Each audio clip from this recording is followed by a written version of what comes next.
Commencer cette audition et vous remercier, Monsieur le Directeur Général, de votre présence. Et nous accueillons donc Monsieur Stanislas Bourron, aujourd'hui Directeur Général de l'Agence nationale de la cohésion des territoires, dont l'ANCT a pour mission de conseiller et de soutenir les collectivités territoriales dans la conception, la définition et la mise en œuvre de leurs projets.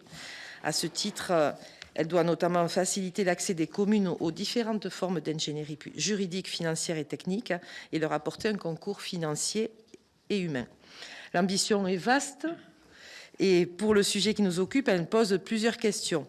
Est-ce que l'ANCT a aujourd'hui, après quelques années de jeunesse, c'était encore une agence très jeune, a-t-elle aujourd'hui les moyens de cette ambition? Est-ce qu'elle est parvenue à constituer un réseau suffisamment efficace à destination des communes? L'aide qu'elle peut leur apporter est-elle suffisamment concrète aujourd'hui? Et comment ces compétences s'articulent-elles avec celles des autres intervenants en la matière, notamment l'État, le département, les régions ou les autres agences? Et avant de vous donner la parole pour répondre à ces premières questions, je me tourne vers monsieur le rapporteur, qui va sûrement rajouter.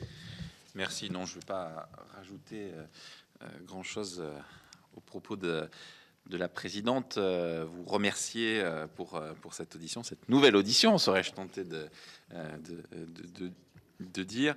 Moi, j'avais peut-être une question en préambule pour avoir fait le tour de plusieurs départements de France dans la mission sur des territoires assez différents, aussi différents que l'Ille-et-Vilaine, les Vosges, la Somme, la Haute-Garonne, et puis pour échanger régulièrement avec des préfets ou des collègues, on a encore le sentiment que l'attente forte en matière d'ingénierie, singulièrement dans celles des communes qui sont les moins densément peuplées et qui ont par définition et par nature le moins de moyens pour répondre à cette politique d'appel à projet de l'État, mais pas simplement, hein, tout simplement pour monter des projets communaux, voire intercommunaux, pardon, parce qu'on a aussi des intercommunalités qui ne ruissellent pas de moyens, ont encore un peu du mal à se repérer dans le méandre. Alors, mon propos dépasse un peu le seul cadre de la NCT, hein, mais sur l'ensemble de l'ingénierie d'État, convaincu que l'un des rôles qui était dévolu à la NCT, c'était un peu d'être à la fois le catalyseur et cette agence qui avait vocation justement à répartir ou à répondre aux aspirations des élus, alors par le biais des opérations et des projets que l'on connaît, des dispositifs Petites Villes de demain, Action Cœur de Ville, mais au-delà de ça, on voit bien que parfois, j'allais dire, les maires sont un peu démunis, et l'idée d'avoir, dans le cadre de la loi 3DS, fait du préfet de département le délégué départemental, et on se faisait la réflexion encore dernièrement, n'est pas totalement assimilé et si j'osais, je dirais même assumé par l'ensemble des acteurs, des préfets notamment, ou des sous-préfets, parce qu'on a vu aussi que dans certains départements, c'était des sous-préfets qui étaient dédiés sur cette mission-là. Donc comment vous voyez cet aspect-là des choses? Maintenant, ça fait un peu plus de 3 ans, si je ne m'abuse, que la NCT fonctionne, et on sent qu'il y a encore un besoin d'identifier l'action de la NCT.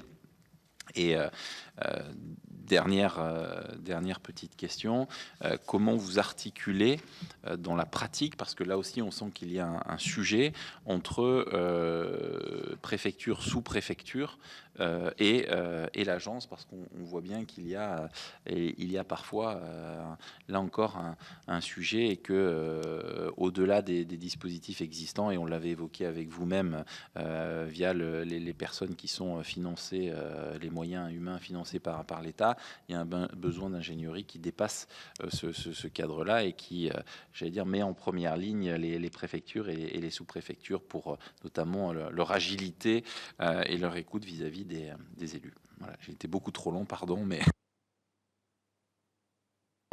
Merci beaucoup, Madame la Présidente, Monsieur le rapporteur. Peut-être donc quelques mots pour répondre à ces premières questions. Tout d'abord, effectivement, l'agence est relativement récente quand même à l'horizon de nos systèmes administratifs. Elle a 3 années, donc avec une gouvernance renouvelée depuis décembre, avec nouveau conseil d'administration, nouveau président, nouveau directeur général. Non pas qu'il y avait avant-après, mais il y a forcément des évolutions. Et surtout aussi 3 années qui ont été marquées par aussi une période qui était quand même très compliquée pour tout le monde en termes d'action publique, notamment une bonne année et demie de Covid, nuisant, on va dire, les choses à l'équipe en place pour faire ce qu'aujourd'hui on est en train de faire avec le président, c'est-à-dire se déplacer beaucoup aussi sur le terrain et aller voir aussi ce qui va moins bien, comment les choses prennent. Donc je reconnais que cette chance que nous avons depuis maintenant le mois de février, où nous avons engagé avec le président des déplacements nombreux. On est, j'essaie de recompter, mais une petite vingtaine de départements déjà visités, nous permet aussi de voir au plus près les points qui fonctionnent et ce qui fonctionne moins bien. D'abord sur les missions de l'agence en 2 mots, pour que effectivement qu'il n'y ait pas de quelque chose soit très clair. On a 2 vocations que le législateur nous a données. Hein. C'est 1, porter des programmes nationaux. 2, être là, on va dire, en subsidiarité pour accompagner les collectivités qui ont besoin de trouver des solutions d'ingénierie.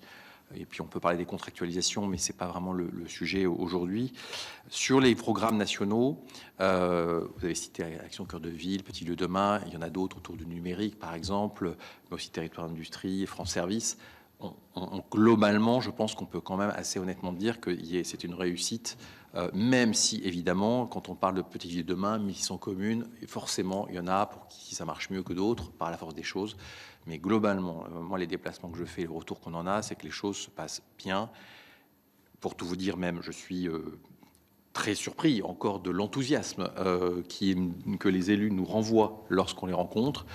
Pour tout vous dire, même dans les premiers temps, je me suis dit, mais c'est un peu un village Potemkin qu'on essaie de renvoyer les préfets. Et en fait, non, à chaque déplacement, on voit des élus qui sont emparés d'un label, de moyens, d'une logique de projet et qui ont su les prendre à leurs mains de façon très différente selon les territoires. C'est ce qui est intéressant et on y reviendra après parce que c'est vrai que la subsidiarité, elle doit être la clé d'entrée, mais elle est aussi très dépendante de ce qui existe sur les territoires. On a vraiment des programmes qui ont trouvé leur public.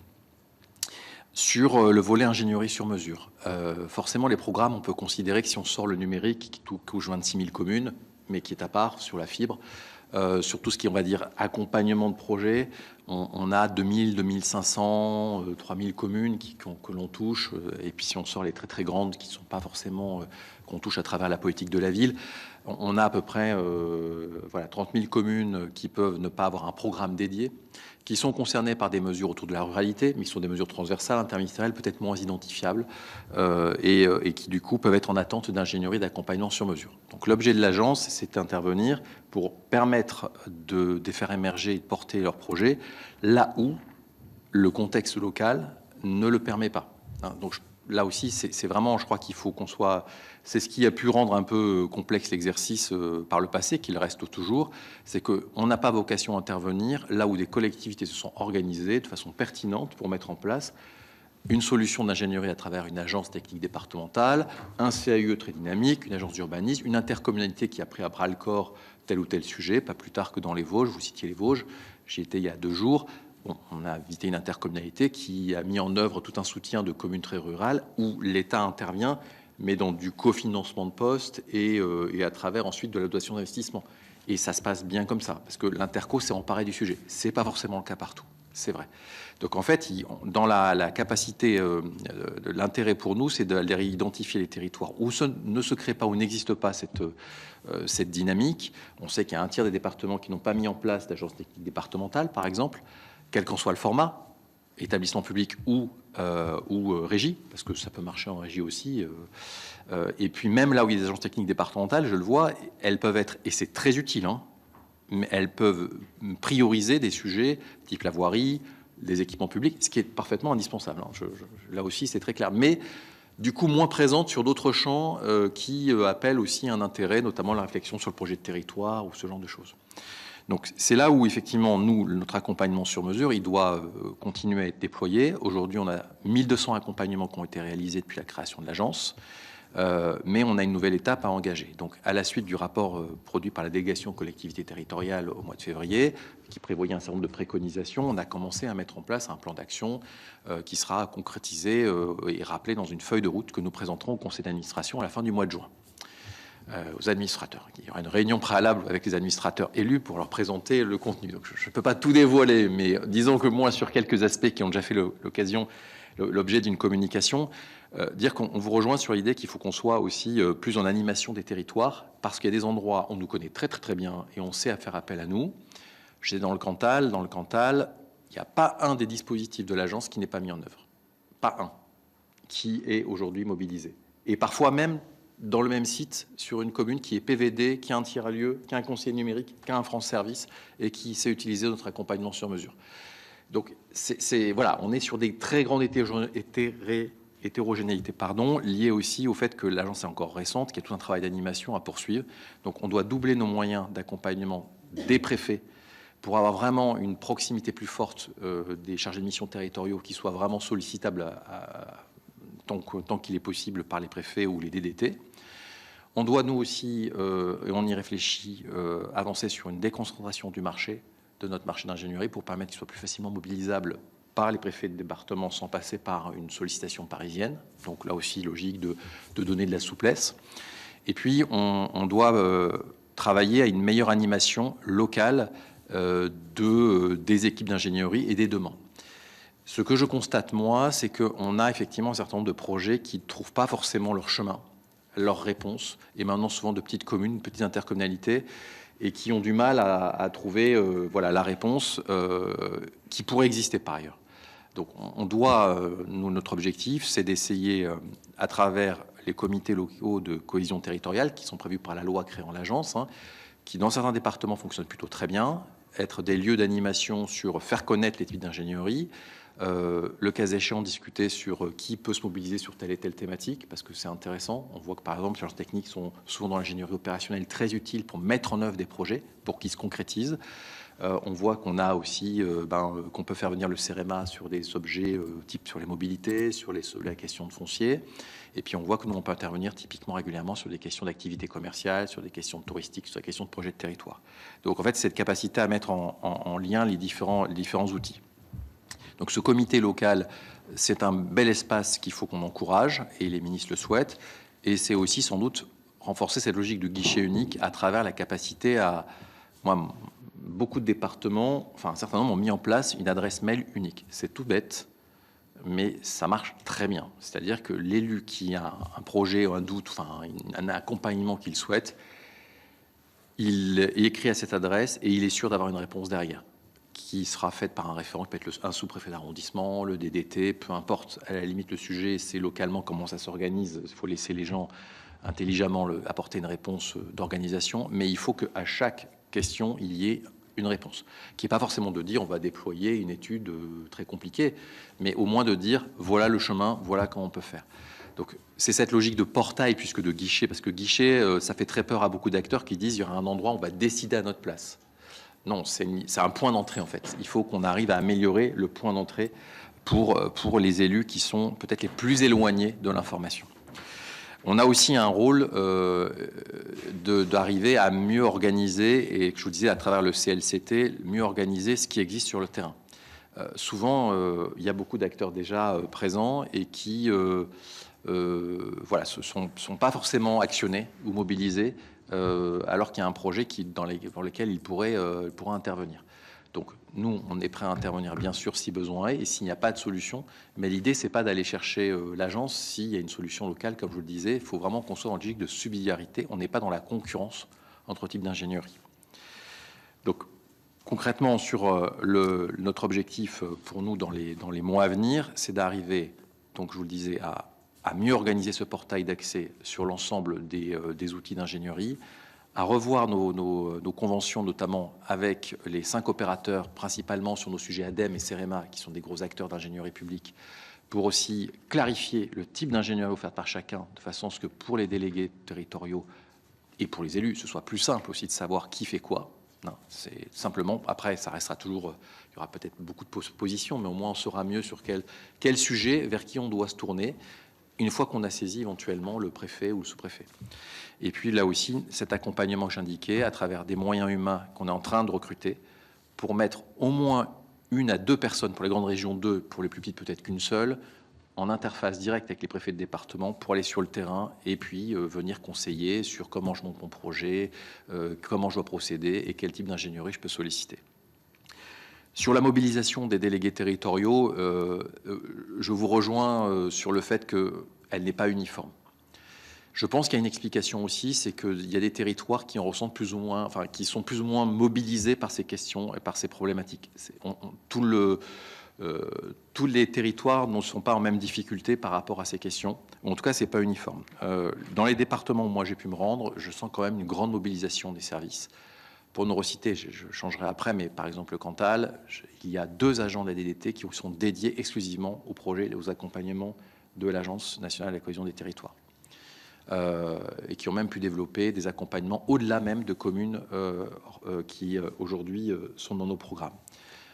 Dans tous les départements où je me suis rendu, on trouve des référents, peut-être parfois insuffisamment équipés et armés parce que face au nombre de projets, mais qui se sont organisés pour essayer d'apporter des réponses. Alors évidemment, charge à nous d'être encore plus volontaristes vis-à-vis d'eux, pour leur demander effectivement de s'investir toujours plus et de façon plus uniforme. Parce que je vous rejoins, il y a une hétérogénéité selon aussi une histoire et un passé d'organisation locale. Juste, si vous me le permettez, pour réagir à cela. En réalité, je vais être un petit peu trivial, mais au fond, la conclusion que l'on tire des échanges que l'on peut avoir dans les différents territoires avec les élus, c'est peu nous importe à quoi ressemble finalement cette architecture qui consiste à traiter de la question de l'ingénierie. Là où on a le sentiment que le bas blesse, c'est que, je vais prendre un exemple très concret pour que mon propos soit bien compris, s'agissant notamment de petites villes de demain. On a plutôt le sentiment que, s'agissant de l'ingénierie, à savoir le poste qui est financé par l'État, ça fonctionne globalement plutôt bien. Là où il y a une vraie frustration, c'est qu'une fois que le projet est échafaudé, qui commence, les contours commencent à être définis, il y a le sujet de l'après et des financements et comment on réussit. Et en réalité, ce que voudraient les élus, je vais le dire de façon très directe, c'est un package qui irait de cette boîte mail que vous ou d'un contact avec un préfet, un sous-préfet, et de dire après, on a le moyen, on fait l'ingénierie, charge à vous de faire cette animation, c'est ce qu'on disait tout à l'heure, pour qu'on ait aussi la perspective d'avoir des financements qui permettront la réalisation du projet. Et là, on sent bien qu'il y a une coupure, une césure qui est quand même vécue comme une frustration, c'est-à-dire que on sait faire émerger les projets, on sait les monter dans la plupart des cas, mais après, voilà. Et ça, c'est globalement ce que, de façon unanime, nous ont dit les élus. Et le deuxième sujet, c'est sur les plus petites communes, c'est ce que vous disiez, le recours CEREMA, le recours où on sent bien que là, il y a un flou qui persiste. Et faire le lien avec une audition que nous avons eue ce matin avec le DEMAT, qui nous disait que l'État s'apprêtait à recruter, entre guillemets, des experts, une centaine d'agents un peu experts, voir comment tout ça peut s'articuler, parce qu'encore une fois, on a le sentiment qu'il y a aussi, sur la forme, quelque chose à trouver en matière d'efficience et en gros d'accélération des process. Justement, dans le même ordre d'idée que ce que vient de décrire Mathieu, il y a un exemple aussi qui est récent, hein, sur la non-continuité à un certain moment de l'action de l'ANCT, qui à la base était intéressante, c'était le programme Pont.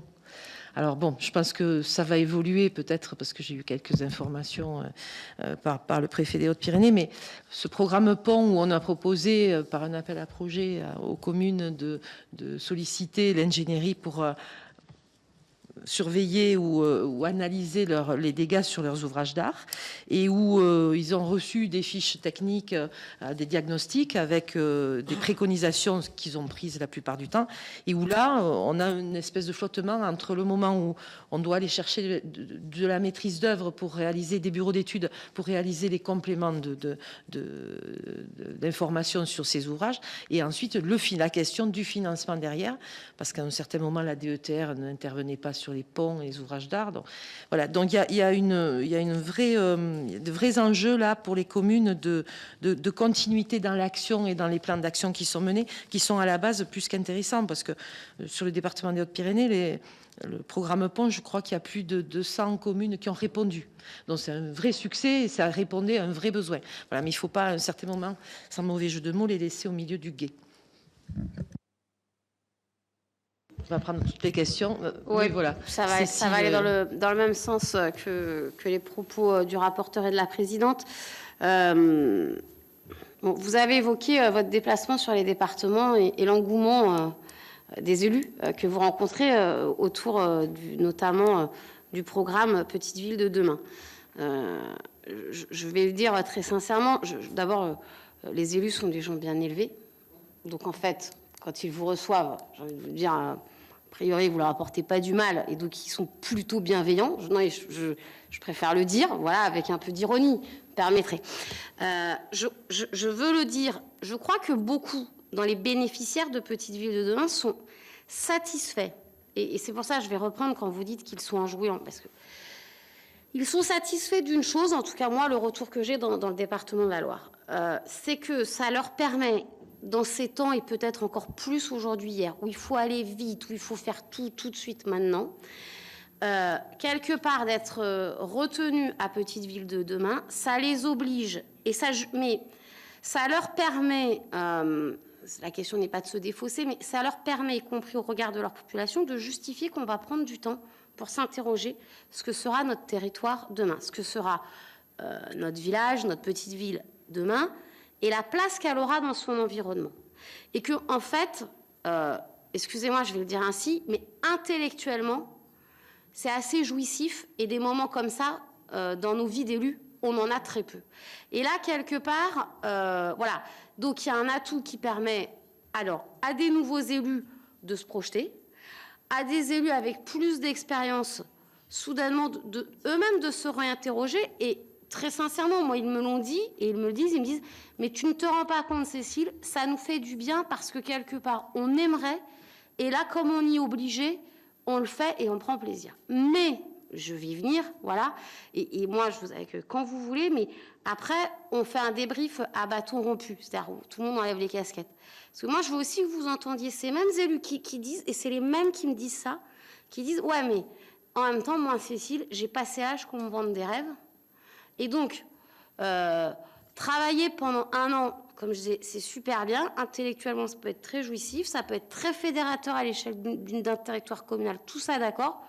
Mais en vrai, si à la fin, il n'y a rien qui débouche, bah, on peut aussi générer des déceptions, des frustrations pour pas aller plus loin, si on n'a pas les financements. Et du coup, ce qui amène à une deuxième difficulté territoriale, qui est qu'il ne faudrait pas demain, alors voilà, on y veille collectivement jusqu'au jour où ça dérape, que in fine un certain nombre de financements territorialisés, notamment de l'État dans un premier temps, mais qui demain pourraient être suivis, qui par une collectivité régionale, qui par une collectivité départementale, soit sous forme de bonus, soit sous forme de priorité, qui visent finalement à concentrer les financements territorialisés uniquement sur les projets qui auront été en priorité, qui auront bénéficié, pardon, en priorité de ce type d'ingénierie. Et ça, c'est une vraie crainte. Vous avez donc à la fois une double crainte des élus, qui est de dire, moi, comment je vais financer ce truc génial qu'on vient de faire au bout d'1 an et demi tous ensemble, comment je vais financer ce qu'on est en train de faire, voilà, selon le temps où on en est et le moment où on a été élu. Et pour autant, je ne veux pas être le réceptacle des financements possibles et de fragiliser les autres collègues des autres communes parce que justement, voilà. Donc je le prends. C'est moins vrai, me semble-t-il, en tout cas là encore à l'échelle, c'est très empirique ce que je dis. Donc voilà, je n'en tire pas de conclusion hâtive. Il me semble que c'est moins vrai pour Cœur de Ville parce que là on a des vrais financements, etc., qui vont aussi en accompagnement et on sait aller tirer bien quoi. D'abord on a des financements fléchés, puis on sait aller tirer aussi d'autres types de financements. On n'est pas dans les mêmes logiques, donc on a moins ce décalage. Mais moi, vraiment, j'aimerais voilà, qu'on ait ces discussions vraiment à bâton rompu, y compris, ou peut-être nous, et c'est pas du tout un péché d'orgueil que de dire cela, y compris nous de dire au maire, non mais allez-y, maintenant on va se parler franchement, c'est-à-dire que tu as le droit de dire que ça va, que ça va pas, ça veut pas dire que demain tu seras sanctionné, que tu n'auras pas telle aide ou telle aide, parce qu'il y a toujours un peu aussi cette crainte-là. Donc voilà, comment est-ce que vous voyez ça, comment on construit ce demain, et puis pour les plus petites communes, oui, bien sûr, elles ont tous les droits de tirage. Et moi, j'entends souvent le préfet, le sous-préfet, y compris, me dire non, mais vous inquiétez pas, on va les accompagner. Objectivement, c'est dur. Voilà. Souvent, ça semble quoi. Je pense que les gars, on leur dirait tu vas gravir l'Everest. À mon avis, il y en a. C'est plus facile de gravir l'Everest. Enfin, moi, je vous dis, voilà. Moi, j'ai une commune, 400 habitants, ils ont un problème de trucs de chemin de fer. Il y a le CEREMA. Ils ont écrit 3 trucs contradictoires. Quoi, moi que je lis comme étant contradictoire, on va les aider, mais en fait plus personne ne sait comment aider. Et est-ce qu'à un moment donné la NCT ne pourrait pas être aussi une forme de facilitateur de tous ces... Parce qu'on a besoin de gens spécialisés. Voilà, on peut pas être que dans de la polyvalence territoriale. Donc à un moment donné, on aura des sujets et des champs d'intervention de l'aménagement du territoire qui doivent se spécialiser. Mais est-ce qu'à un moment donné, la NCT avec la PREF ne sont pas une simple porte d'entrée et on arrête de casser les pieds à dire non mais il faut s'adresser là, il faut s'adresser là, il faut s'adresser là. On prend votre problème et en fait ouais votre problème de la voie de chemin de fer du siècle dernier où de toute façon il y a déjà plus de trains qui roulent, il n'y en aura plus jamais, mais en même temps ça, vous pouvez plus rien faire et il faut faire... Aujourd'hui, ça devient compliqué et il me semble que voilà, en matière d'ingénierie, et là, c'est pas qu'une question, même si je vous rejoins sur la nécessité que les départements se saisissent de cela, y compris parce que c'est une compétence, à mon avis, fondamentale pour leur existence demain, et pertinente, mais ce ne sera pas simplement à l'échelle d'agences techniques départementales, et on le sait tous, y compris de l'incapacité qu'auront certains départements à porter ça. Voilà, comment est-ce qu'on arrive de façon un peu plus souple, en tout cas, à répondre effectivement à la préoccupation de l'élu qui, après tout, se fiche de savoir qui est interpellé tant qu'on peut lui régler la réponse. Oui, non, mais je vous avais dit des choses très positives, ce qui veut dire qu'il y a aussi voilà, on partage aussi des retours et des interrogations qui sont d'ailleurs, vous l'avez évoqué, sur la pluriannualité des engagements qui viennent aujourd'hui. Sur les sujets peut-être PVD, d'abord dire effectivement qu'aujourd'hui on a 904 chefs de projet qui sont aujourd'hui sur le terrain, cofinancés à 75%, qui sont pour à peu près les 2/3 dans des intercommunalités, c'est-à-dire qu'ils peuvent travailler pour plusieurs. Et puis pour un tiers qui sont soit dans des PETR, des PI, des PNR, dans des communes plutôt majoritairement, ce qui n'empêche pas qu'ils travaillent parfois dans une commune pour 2 communes. Ça, ils peuvent se partager. Donc on a aujourd'hui le maillage quasiment bouclé. Il reste un peu outre-mer. Il y a quelques chefs de projet qui ne sont pas encore été recrutés. Et il reste un département métropolitain sur lequel il reste encore des difficultés. Donc en tous les cas, moi je rejoins l'ingénierie. En fait, il y a 2 aspects. Il y a l'aspect, on a besoin d'avoir, et c'est tout le sujet des toutes petites communes, d'avoir une force pour aider les élus à formaliser, à préparer le volet un peu administratif, à mettre en interface avec les bons interlocuteurs, à faire tout un travail d'accompagnement, notamment dans les communes, on va dire, pas les plus grandes, etc. Et puis dans les plus grandes, il y a besoin d'une ingénierie plus technique pour aller travailler sur des sujets urbanisme, aménagement plus complexes, type ACV. Mais en tous les cas, sur les PVD, on a besoin de chefs de projet qui soient une force de frappe permanente, en accompagnement des services communaux ou intercommunaux lorsqu'ils existent, mais souvent assez modestes, et qui jouent ce rôle d'animateur permanent. Et ce rôle, clairement, dans beaucoup de territoires, ça marche très bien. Donc, on a cette dimension-là, et avec, du coup, l'émergence de plans d'action qui commencent à apparaître avec un certain nombre d'opérations. Et moi, je vous rejoins 1000 fois, sénatrice. Ça donne du temps et de la capacité à se projeter sur un plan d'action construit, en faisant jouer des différents leviers. Un des gros sujets qui revient typiquement, c'est le sujet d'habitat, des problématiques de logements vacants dans les centres-bourgs, dans les centres-villes, qui sont des objets complexes sur lesquels, en fait, c'est pas simplement d'avoir une subvention DETR qui règle le problème. Il faut avoir une capacité d'intervenir avec d'autres acteurs, trouver des maîtres d'ouvrage, faire jouer les objets, des sujets juridiques autour de l'expropriation, des biens sans maître, enfin, plusieurs volets. Parfois, c'est simplement savoir mobiliser pertinemment l'ANA avec une OPA-RU boostée qui permet effectivement, s'il y a des propriétaires bailleurs qui sont intéressés d'avancer. Donc, on voit typiquement sur ce sujet, on a des sujets complexes. Et ça, il faut du temps pour arriver à faire un programme d'action et le déployer ensuite avec persévérance et avec des moyens en support. Donc le chef de projet, c'est indispensable. C'est ce qui fait que l'élu peut trouver la partie administrative de soutien. Et puis, il y a les ingénieries spécifiques que vous évoquez sur les sujets très complexes. C'est vrai dans PVD, c'est vrai aussi dans ACV, c'est vrai dans toutes les communes. Il y a des choses très spécifiques qui ne justifient pas de recruter quelqu'un à temps plein pendant des mois, qui justifient une intervention dédiée. CEREMA, ADEME, nous, à travers le marché ou à travers des études, peu importe. Et ça, c'est vraiment un besoin qui vient en plus. Et donc, typiquement, nous, on intervient, par exemple, dans les communes PVD, assez systématiquement, en plus du chef de projet, pour soutenir, réfléchir sur le devenir d'une friche, réfléchir sur un aménagement complexe, sur une centralité qui n'est pas évidente, pour arriver aussi à ce que les élus puissent se prendre un peu le temps du projet et d'un projet pluriannuel cohérent. Donc ça, c'est l'élément, je pense, vraiment la plus-value qui aujourd'hui apparaît. ACV a montré l'exemple avec des communes plus structurées, des agglos. Aujourd'hui, on le voit, ça prend corps avec PVD, des communautés de communes. Puis, il y a l'investissement. Alors aujourd'hui, commence à apparaître, c'est plutôt bon signe, l'idée qu'on a des projets qui vont se déployer. Alors d'abord, le programme PVD, il fait l'objet, tout comme ACV, vous savez, c'était les 5 milliards qui sont devenus 6 dans la nouvelle génération, avec l'ANA, Banque des Territoires, Action Logement et l'État. Sur PVD, c'est 3 milliards d'objectifs à l'horizon 2026. On n'est pas loin du milliard déjà consommé, on a les chiffres, qui sont des dotations d'investissement de l'État, de l'ANA, qui intervient massivement au titre des OPA, mais aussi d'autres outils, et puis la Banque des Territoires. Donc on a une enveloppe qui n'est pas la même, mais des projets qui ne sont pas exactement les mêmes non plus, concrètement. Donc aujourd'hui, la question, c'est est-ce qu'effectivement, tous les projets qui vont émerger trouveront leur solution. Évidemment, moi, à l'instant où je vous parle, je dis bien à l'instant où je vous parle, je n'ai pas eu de remontée dans les départements de maire qui m'ait dit « j'ai un projet qui s'est vu refuser sa subvention ». Je ne dis pas que ça ne pourrait pas arriver. Un projet prévu dans PVD qui a été validé, qui rentre dans le projet. Je ne dis pas qu'avec la montée en puissance, ce sujet ne va pas se poser. On a quand même l'arrivée du Fonds vert qui rajoute 2 milliards d'euros de subventions d'État. On a aussi une attention forte des départements et des régions maintenant sur ces dispositifs. Bon, voilà, il y a quand même des moyens d'accompagnement. Je vous rejoins aussi sur un point complètement. Il faut surtout éviter l'idée qu'un programme préempte les moyens en dotation d'investissement des autres. Je pense que ça, c'est désastreux. Et si on envoie l'image que si on est...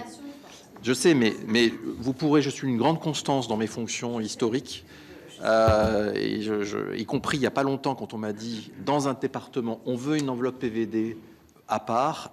Alors j'ai dit, mais elle est prise dans la DETR, alors on ne me répondait plus. Et clairement, vous voyez le problème. Pour nous, et les circulaires signés par les ministres disent, on priorise, non pas priorise, c'est-à-dire on rend exclusif, on priorise des projets qui sont cohérents parce qu'accompagnés dans le temps, en tant qu'un projet de territoire. Donc, typiquement, des projets type PVD. Mais ça ne fait pas tout, les montants. Dans la réalité, on est sur 200 à 300 millions d'euros de dotation d'investissement par an sur ces communes-là. Ce n'est pas la totalité, puisqu'on est à 2 milliards, hors fonds vert. Donc, pour l'instant, on n'est pas à capter la totalité des moyens, loin s'en faut. Mais il y aura une montée en puissance, et cette question, effectivement, si elle devait amener à une conclusion pour ce qui me concerne, dans mes fonctions, c'est qu'il ne faut pas que les dotations d'investissement telles qu'elles existent aujourd'hui baissent, parce que sinon on ne comprendrait pas. Effectivement, c'est pas au moment où on va avoir la montée en puissance qu'il faut commencer à faire des efforts de compression ou de mettre deux outils en un qui à la fin font moins que deux, parce que on connaît un peu la méthode qu'on a pu. Voilà, donc il y a des outils qui ont leur vocation et qui, notamment, par exemple, la DETR très investie, qui fonctionne bien, mais aussi la DSIL, le Fonds vert, qui chacun ont leurs objets et qui sont bien mobilisables au niveau de chaque département par les préfets. Donc, moi, je trouve que ce sujet de pluriannualité, c'est globalement une question lourde aujourd'hui pour l'État et ses opérateurs, notamment sur l'investissement. C'est comment donner à voir des engagements dans le temps, sans créer une sorte de droit de tirage, parce qu'il faut quand même qu'il y ait un projet qui correspond aux objectifs, bien sûr, et puis qui soit monté dans le cadre d'un plan d'action, que vous disiez cohérent, on se donne du temps, on réfléchit à comment on travaille sur la commune. Et honnêtement, aujourd'hui, il y a des endroits où ça a marché. Moi, j'ai vu quelques communes où ils avaient démarré un peu avant PVD, parce qu'ils avaient déjà cette dynamique locale, ils s'en sont emparés. Et j'ai vu des vraies réalisations concrètes. Hein. Donc, c'est pas, tout ça n'est pas un mythe. Hein. On pourrait, et si vous le souhaitez, on peut vous donner des exemples de choses qui ont été mises en œuvre par les élus. Hein. C'est eux. Hein. Mais jouant du chef de projet, jouant du partenariat local, de l'effet un peu zoom dont ils bénéficient sur le territoire, ils ont réussi plein de choses, des choses variées, comme reconquérir des logements de très mauvaise qualité en cœur de ville pour les retransformer, traiter une friche, créer un équipement public à tel endroit. Donc, ils ont fait des choses. Sur les communes rurales plus petites, celles qui ne sont pas dans ces dispositifs que j'évoquais tout à l'heure, je vous rejoins sur un point, c'est qu'au-delà du guichet d'entrée qui permet de faciliter, d'explication, du partenariat local qui doit être animé, il y a quand même un sujet, c'est que si on veut accompagner souvent une commune de toute petite centralité ou de 500 000 habitants, parfois même la définition du projet et l'accompagnement, sans que ce soit l'Everest simplement de notre système, il n'est pas simple forcément à mobiliser. Souvent, il n'y a qu'un secrétaire de mairie, pas forcément à temps plein. Il y a des élus de bonne volonté, mais pas toujours très à l'aise avec les arcanes du système. Et ce que vous évoquez le débat ce matin, c'est la réflexion du programme France Ruralité, qui est tiré en fait un peu d'expérience de ce qu'on a pratiqué là, qui est de dire on a besoin d'avoir les chefs de projet dont je parlais qui marchent sur les territoires, qui soient aussi en accompagnement pour ces communes. Mais on n'a pas besoin de un par commune, parce que d'abord, on ne va pas recruter 30 000 personnes, et que par ailleurs, ça ne se justifie pas. On peut mutualiser, on voit déjà dans PVD, on peut mutualiser, et les gens sont quand même occupés. Et donc d'avoir quelqu'un qui puisse, en appui de certain nombre de communes, leur apporter ce travail d'information, de formalisation, de mise en relation, de préparation des dossiers, des cahiers des charges, le cas échéant pour les marchés, d'ingénierie financière, on va dire technique, et puis d'identifier les maîtres d'ouvrage qui peuvent aussi mettre en œuvre éventuellement le projet. Quand on est sur de l'habitat, ça peut être un bailleur social, ça peut être éventuellement la mairie qui achète et puis qui ensuite fait les travaux. Il y a différentes solutions. Donc ça, c'est typiquement l'objet de ce programme, avec l'idée de positionner des renforts, ces renforts-là, dans les services de l'État.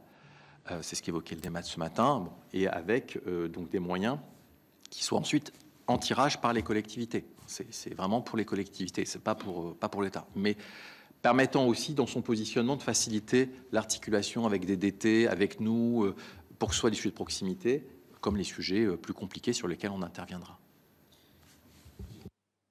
J'ai une question, si vous me le permettez, peut-être de nature plus organisationnelle, à défaut d'être presque philosophique s'agissant de l'organisation de l'État sur les territoires. Et c'est autant le directeur de la NCT que l'ancien DGCL que j'interroge sur cette question.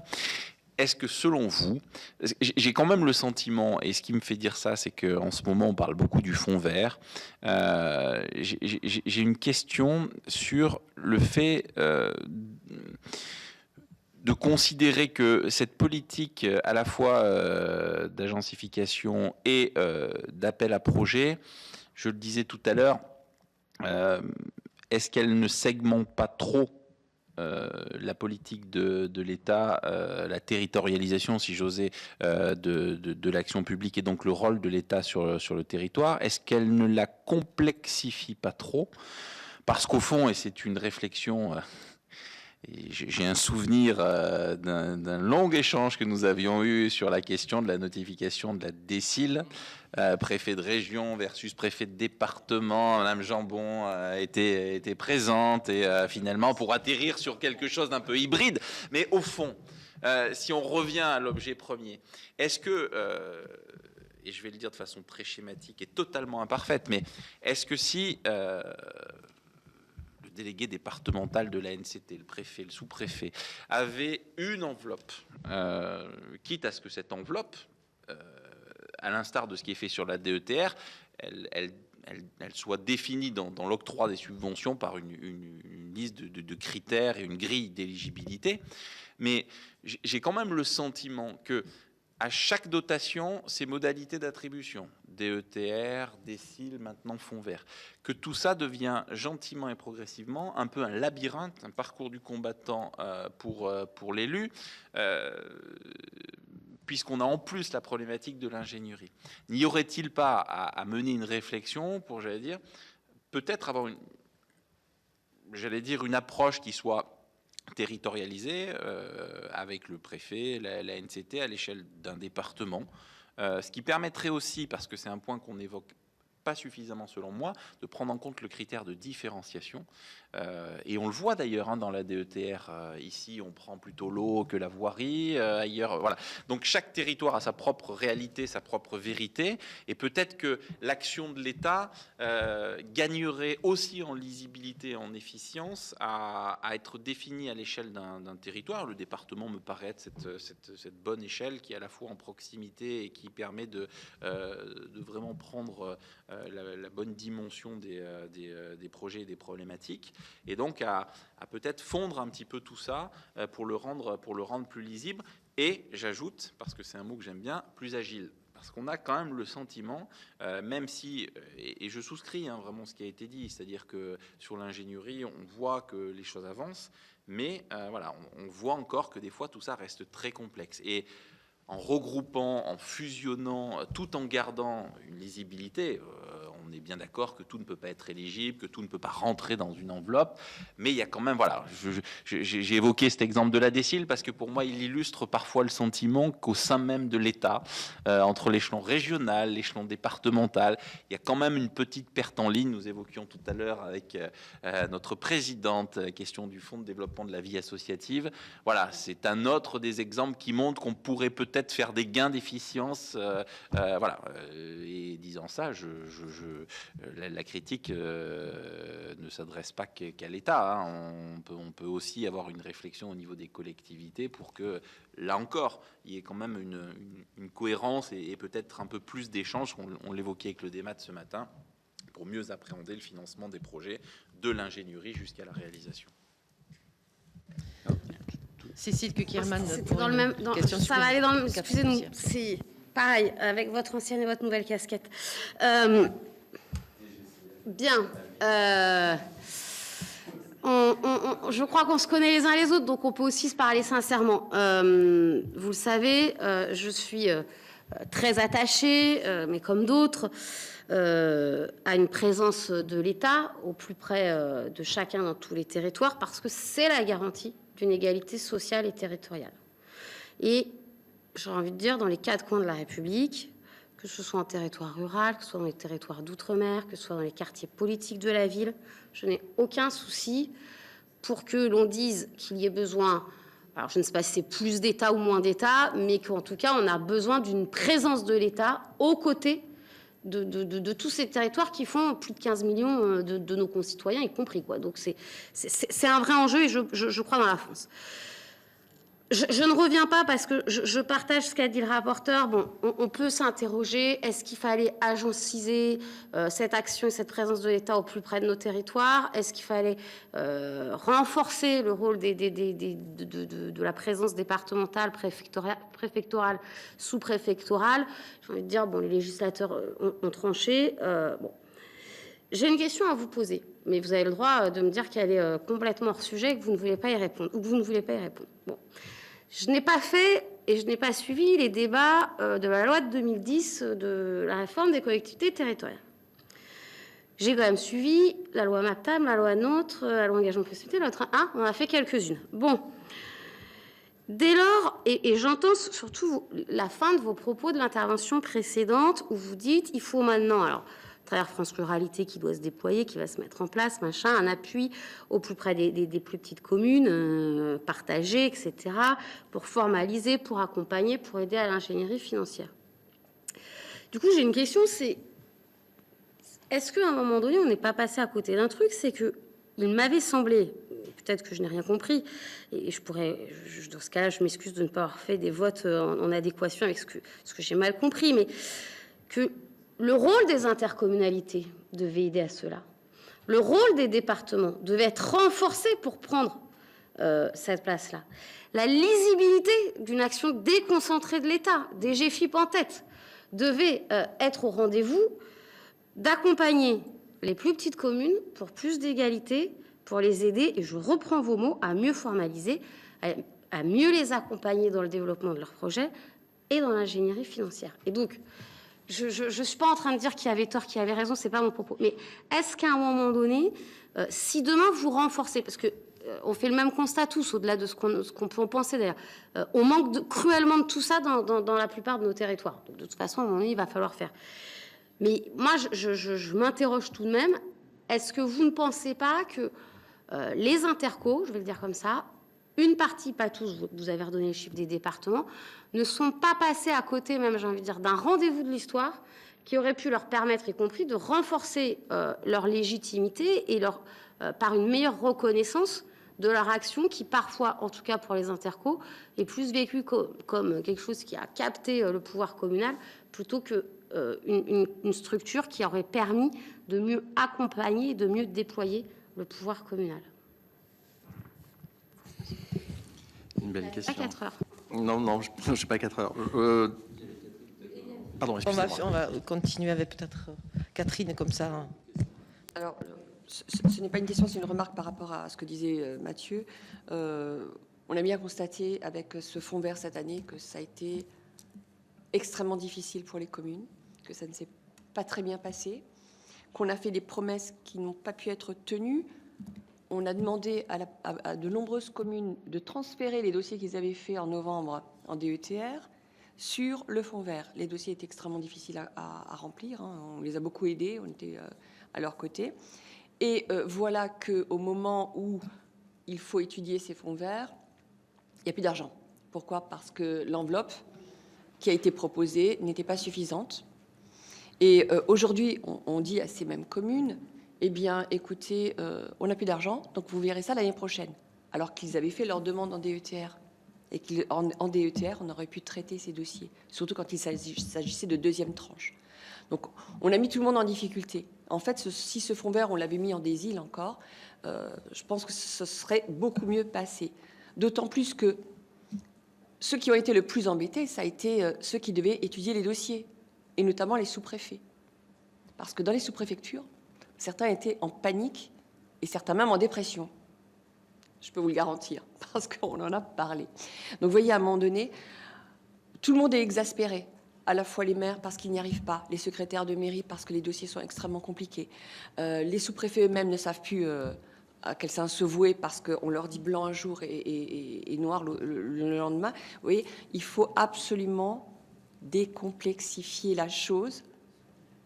Ça nous permettra aussi peut-être d'avoir moins d'agents et moins de personnes sur place à partir du moment où les dossiers sont beaucoup plus simples. On a parlé de remettre la DSIL. Je pense que la DSIL, c'est quelque chose qui doit être à la main du sous-préfet. Parce que de toute façon, du préfet, pardon, de département. Parce que de toute façon, les dossiers sont traités par les sous-préfets. Et en fait, quand ça arrive à la région, elle a juste à signer. Donc, qu'on fasse une étape de moins et qu'on mette tout dans une simple et même enveloppe, tout simplement. Après, ce qui était aussi incompréhensible pour les maires qui habitent de façon limitrophe entre deux départements, c'est que les uns vont avoir par exemple des subventions sur leur route, le voisin ne l'a pas. Donc, quelque part, à un moment donné, c'est très très mal perçu et je pense qu'on devrait avoir une politique commune en ce qui concerne les distributions de DETR. C'est difficilement compréhensible quand on est à côté du voisin qui, lui, a eu de la DETR. Voilà.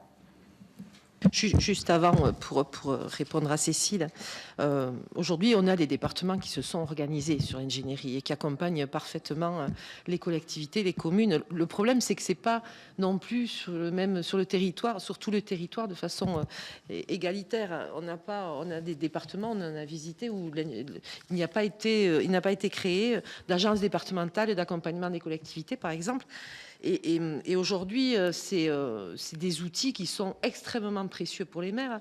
Moi, quand je viens de regarder juste là, sur le pôle juridique et administratif de l'ADAC 65 des Hautes-Pyrénées, c'est plus de 700 dossiers par an de réponse aux maires sur de l'administratif, sur le droit du cimetière, sur l'urbanisme, sur plein de dossiers. C'est plus de 700 dossiers par an qui sont déposés et auxquels l'ADAC répond, et plus de 400 dossiers d'assistance à maîtrise d'ouvrage.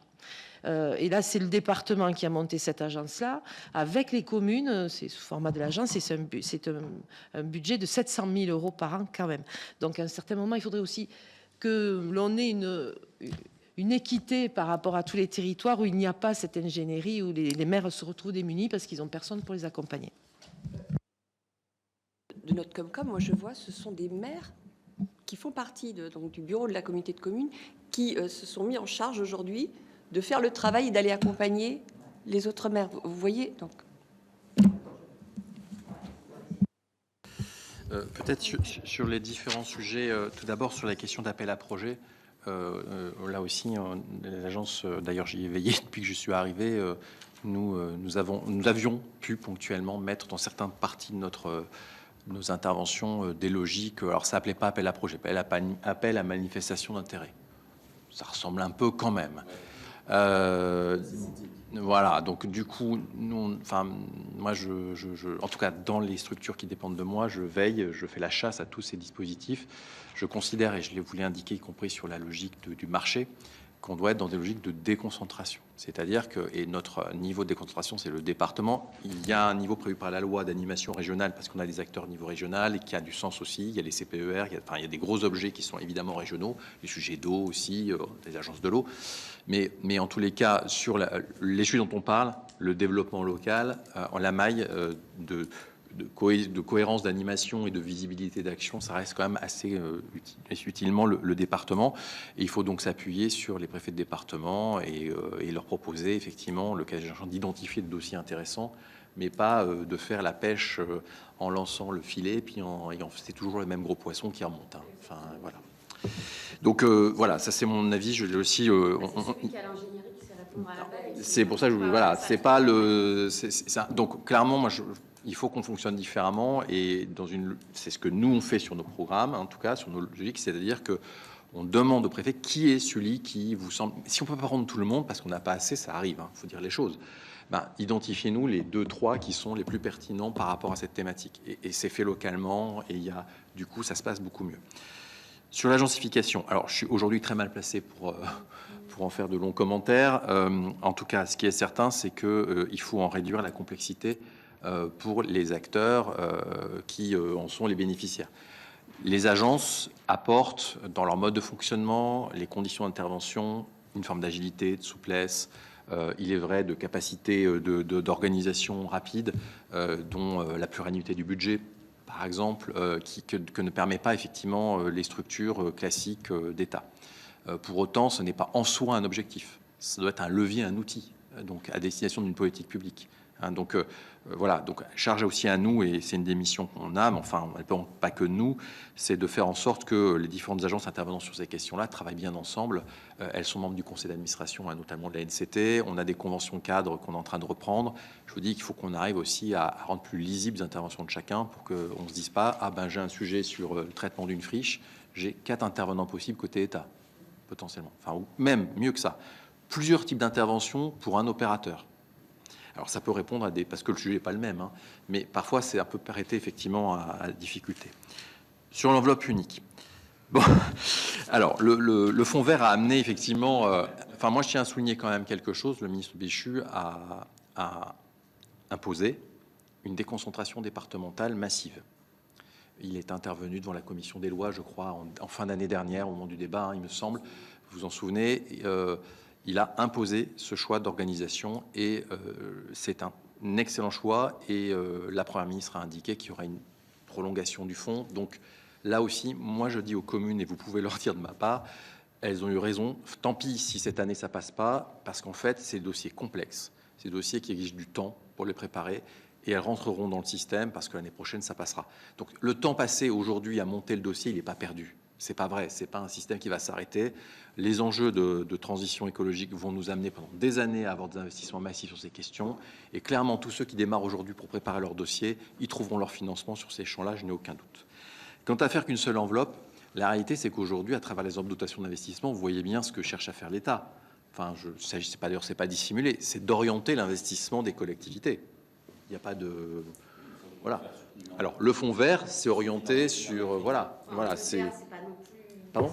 Alors disons que le fonds vert, il y a quand même une orientation, dire les choses, même s'il y a des thématiques, les friches, renaturation, etc. Vous pouvez pas faire absolument tout avec le fonds vert. Et puis vous avez un niveau d'exigence dans les productions qui sont là, mais qui répondent aux besoins aussi de notre pays. Hein, c'est légitime. Vous avez des outils après, type décile de terre, qui, je vous rejoins, ont certes des modalités de gestion un peu différentes, mais qui sont quand même très vastes dans leur champ possible, parce que ça correspond aussi à une réalité qui va très vite. Les besoins des territoires évoluent. Et puis, il y a eu on a la période où c'est les questions sportives, les plans piscines et autres. Et puis, il y a les questions maintenant aussi, il y a des questions autour de la culture. Et puis, il y a des questions de voirie. Avec deux outils, un qui n'a pas de commission locale pour en déterminer les objets, l'autre qui a une commission locale qui crée la différenciation. Mais en même temps, la différenciation, ça fait qu'à certains, on y la voirie dedans, d'autres non. C'est tout. Enfin voilà, c'est ça la réalité. Moi, je reste persuadé que pour la gestion de ce type d'outils, type de ETR, la différenciation est utile.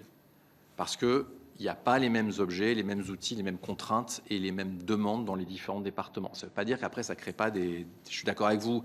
Vous êtes la commune du département d'à côté. Vous dites, et pourquoi je n'ai pas eu mon soutien alors qu'à côté, il l'a eu, quoi.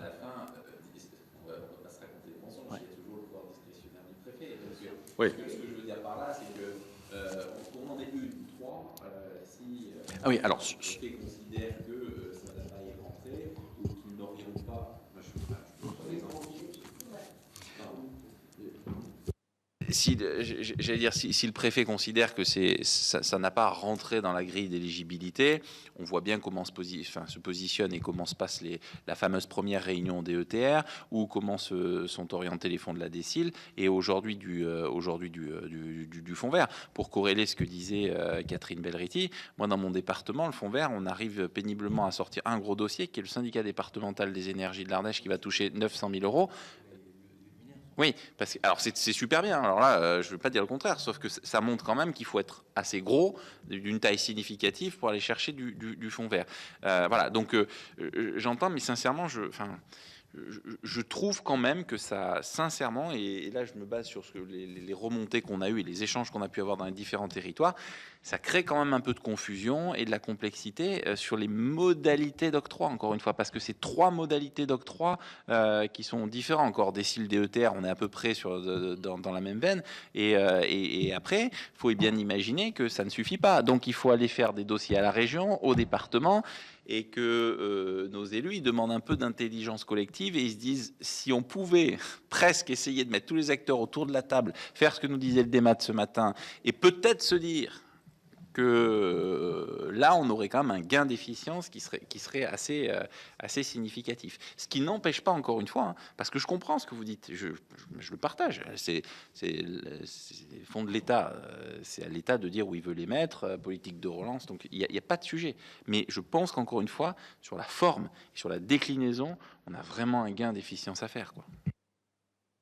Y compris d'ailleurs pour l'État.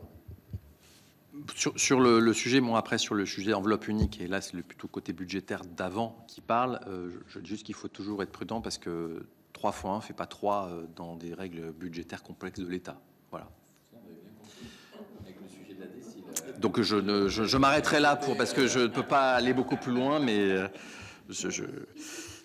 mais après le Parlement vote le budget, c'est lui qui vote le budget. Juste sur le point que vous évoquez sur les conditions d'octroi, notamment département. Moi, j'ai vu un certain nombre de départements, d'organisations départementales intéressantes, à savoir que les commissions de subvention, d'attribution des subventions au niveau départemental, DETR, DSIL et département, enfin conseil départemental, sont faites ensemble. Et ça, c'est pertinent dans le respect de chacun. C'est-à-dire que on pouvait imaginer qu'il y ait une tentative de l'un ou de l'autre d'influer. Et en fait, ça permet une bonne répartition et donner une réponse en même temps pour les acteurs qui, du coup, passent pas leur temps à dire « Ah ben, dans un mois, ça va être le département, mais là, c'est la commission État ». Et ça marche plutôt bien parce que ça permet aussi département État qui sont quand même la plupart du temps assez organisés, qui voient bien le bon dossier, puis le dossier qu'il faut retravailler. Donc, peuvent avoir une parole unique qui peut être bien perçu et se permet de régler un certain nombre de sujets. Donc ça, c'est une approche positive. À peu près 8 mois, pour recoller les différents. Voilà. surtout aussi pour ne pas avoir des conflits de montants de subventions. Enfin, je sais que sur les Hautes-Pyrénées, ça se pratique, mais ça se pratique de façon un peu empirique avec la bonne volonté du sous-préfet et du préfet et des conseillers départementaux, puisque c'est avec le conseil départemental, pour pas arriver à un taux de subvention de 90% et que la commune après elle se voit retirer la subvention qu'elle avait espérée. Donc c'est des questions aussi, mais ça c'est quelque chose qu'il faudrait peut-être arriver aussi à un certain moment à généraliser. Et c'est ce qu'on faisait avec les contrats de pays. Bon, c'est vrai que ces fameux pays créés avec la loi Voynet, où on s'est retrouvé avec les 3 entités État, région, département sur des contrats de pays où chacun avait ses propres enveloppes, mais où on avait un comité de pilotage et où chacun disait bon, mais moi sur cet endroit-là je mets ça. C'était pas et ça, on a perdu cette culture-là aussi de la contractualisation avec les entités, les collègues, les autres financeurs que sont la région et le département. Juste pour finir les réponses, c'est peut-être sur ça. Alors on a le CRTE qui doit pouvoir peut-être dans une phase 2 être aussi un moyen de fonctionner un peu comme ça, d'être un lieu moins peut-être formaliste de contractualisation ferme et définitive de projet. On est dedans, on n'est pas dedans, ce qui crée un énormément de stress sur le terrain, ça on le sait, mais plutôt une méthode de travail collectif avec le département, la région éventuellement, sur la base d'un bassin de vie. Souvent ça correspond aux anciens pays PETR, pour voir les projets et voir comment on peut les accompagner. Je pense que on a possibilité de retrouver un peu la logique que vous évoquiez. Sur la présence d'États différenciés sur les territoires, moi je vous rejoins beaucoup, notamment sur la réflexion sur la ruralité que l'on a. La ministre Faure porte beaucoup ça, sur l'idée qu'il y a, on va dire, franchement, il n'y a pas besoin d'une personne par département. Il y a des départements, c'est pas nécessaire, où on peut trouver d'autres moyens. Des départements très urbanisés, où certes il peut y avoir un espace rural, mais on peut trouver à travers l'agglomération, à travers les effectifs de l'État qui sont parfois un peu plus denses, des solutions. En revanche, on a des départements où concrètement, et là ça rejoint le point que vous évoquez sur est-ce qu'il y a quelque chose qu'on a raté. Moi je ne crois pas qu'on ait raté quelque chose, mais on a des réalités objectives aussi. C'est qu'il y a quand même des communautés de communes qui sont très petites, très faibles et sans être très armées, et qui ont du mal à recruter des gens d'un certain niveau, parce qu'elles sont enclavées, peu attractive, en déclin démographique. Parfois, enfin, je ne veux pas faire un paysage un trou noir, mais enfin, il y a des fois, c'est quand même un cumul. Vous avez aussi parfois des départements qui ne sont pas forcément très fringants non plus, parce qu'ils sont confrontés aussi à des problématiques d'équilibre d'opération, parce qu'en fait, il y a beaucoup de demandes. Donc, c'est pas, voilà, c'est pas tout le monde n'était pas complètement au même niveau au point de départ, et donc, c'est quand même bien normal qu'il y ait des endroits où on se dise aujourd'hui qu'on va aller accompagner la commune, non pas contre la communauté de communes, mais parce que la communauté de communes n'est pas suffisamment équipée pour pouvoir accompagner peut-être ce projet-là. Et surtout pas contre la communauté de communes. C'est avec la communauté de communes que ça doit se faire, dans une logique collective, mais on vient donner le coup de main sur un bout du territoire. On a des communautés de communes, vous savez, à 40, parfois 40 communes, la communauté de communes, elle a peut-être une priorité qui correspond, qui peut pas, et puis il y a d'autres projets sur le reste du territoire qui ne peuvent pas être accompagnés parce que c'est une question de moyens, de capacité d'ingénierie. Donc c'est là où on peut venir apporter une réponse sur un projet dans sous-ensemble de cette intercommunalité. Et puis les départements, je pense qu'ils trouveront aussi, et certains aujourd'hui dans la réflexion sur ce programme en parlent, de s'organiser ensemble. Parce que là où l'État, par exemple, met un appui, le département pourrait sur un autre arrondissement, un autre secteur, mettre un appui aussi. Et puis on se répartit un peu les moyens, ça coûte entre guillemets moins cher à chacun, mais on fait une politique coordonnée. Je sens qu'il y a un niveau de maturité élevé aujourd'hui sur les territoires sur ces questions-là. Et que je pense qu'on peut y arriver. Ça marchera peut-être pas à certains endroits, mais je pense voilà. Et qu'on peut arriver à se dire, écoutez, l'État, il va aller là et là en soutien sur tel et tel. Département, vous allez là et là, tout le monde est content. Et puis, ça permet de faire avancer un certain nombre de territoires qui se sentent encore parfois aujourd'hui un peu oubliés. Très bien, merci beaucoup. Je pense que vous avez reçu notre questionnaire aussi. Vous pourrez nous adresser les réponses. Et merci en tout cas, monsieur le directeur général, et à la prochaine audition, et tout au moins au prochain conseil d'administration de l'ANCT. Merci, chers collègues.